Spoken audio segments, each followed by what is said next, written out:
I'm going to get right to it this morning. And if anybody's offended, so be it. That's your boat to float. All I'm going to say is that headline on the front page of the paper this morning. And here's one thing I'm going to say right up front. There had better be some constituents that are going to support my friend. This man, Bert Stevenson, is one of the best legislators that we've had representing the state of Idaho ever. A man committed to decency. And to be attacked by a group called the Lion's Pride of Idaho, that's ridiculous. And I also bear a lot of the brunt of the problem on this with the Times News and Nate Pepino. They haven't got anything better to cover than this. Boy, you guys, you need a job. You need a job. All I'm going to say is this, that he's my friend. I'm going to stand with him. He didn't say anything on my program that was wrong. What he said was right. And it's about time you out there in the radio audience, everybody, that believes in family unity, believes in family decency, and believes in the cohesiveness of the American family as a man and a woman, as husband and wife, mother and father, stand up, because Bert Stevenson needs that support. I absolutely am appalled that special rights should be given to people just because of their sexual preference.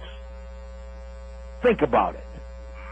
You want to get down dirty and vile and filthy? We will on this program. I will attack them. Sexual rights for sexual perverts? Give me a break. We're going to get really into this story in a minute, but folks, what rights do they not have?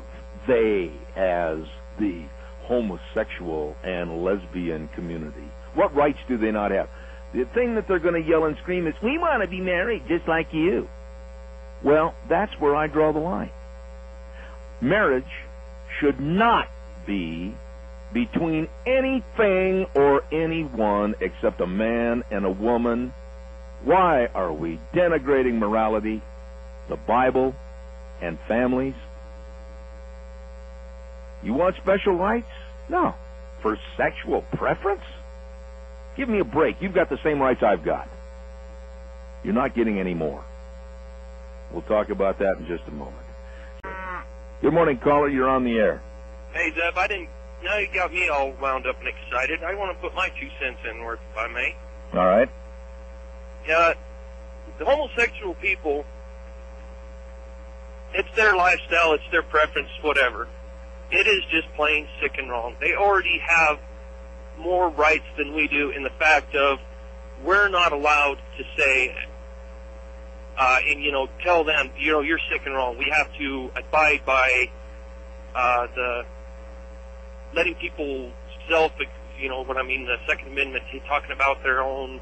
Yeah, well, they're trying to stifle our free speech and denigrating what they are and what they're trying to promote themselves in the schools, the workplace. They're trying to promote it on television and entertainment. I find it appalling. I find it disgusting. But yet my voice is the one that's always wrong. Oh, why, he's a bigot. Why, he's a homophobe. He's all these things. But yet I'll stand there, and I believe in the Bible. I believe it says it's wrong. And if I say that, then naturally they're going to come after me. People fired for being gay. That was one of the statements that they tried to hang on Bert for this program. No. He made the comment that they're probably fired because of poor work habits or being lazy, just like anybody else. Just like anyone else. Don't you dare throw up this, oh, I'm gay, that's why they fired me. Well, maybe you showed up late for 20 mornings in a row. Maybe you left early for about 15 days in a row. Maybe you took lunch and didn't come back a half hour late. And right away when you get canned, oh, well, they fired me because I'm gay. That's the reason they're going to throw up. And make me throw up is exactly what they're doing. There's always an excuse. There's always somebody with a perverted, sick excuse. And Bert hit the nail right on the head. He said what he said on the program the other day about being fired, being lazy, having poor work habits. That's true with anyone. Anyone.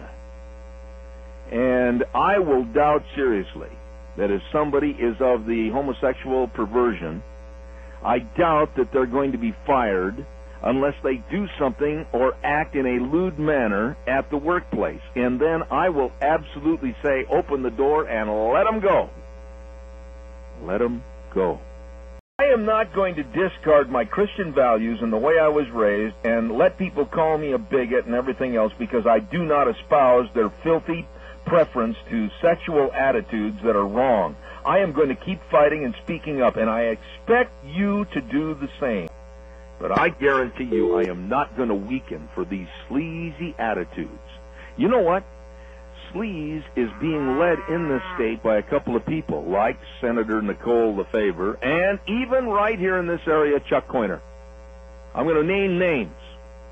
And if they don't like it, that's fine. They can come on this program. They can argue that program and the issues with me.